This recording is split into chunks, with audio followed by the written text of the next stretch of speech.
In this video, I will show you how to use the Gamma AI agent to rewrite your entire presentation. Let's get started.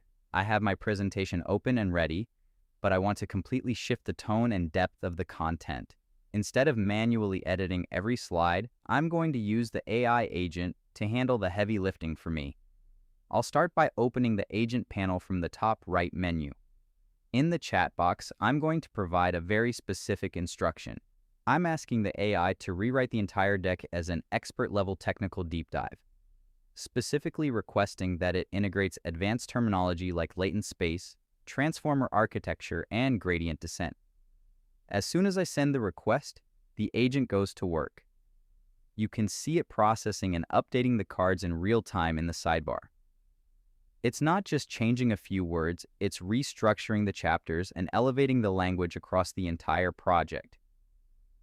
It moves quickly from slide to slide, transforming the general overview into a sophisticated technical briefing.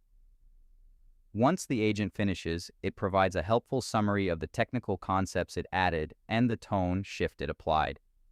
I can review the modifications and compare them to my original slides to ensure everything looks correct.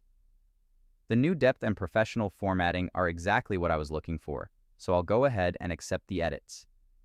Now, as I scroll through the final version, you can see how the content has been completely elevated with detailed explanations and complex diagrams. It's an incredible way to transform a basic draft into a polished, high-level presentation in just a few seconds. And there you have it. That's the complete process of using Gamma AI Agent to rewrite your entire presentation. If you found this walkthrough helpful, please consider liking the video and subscribing for more quick tips and tutorials.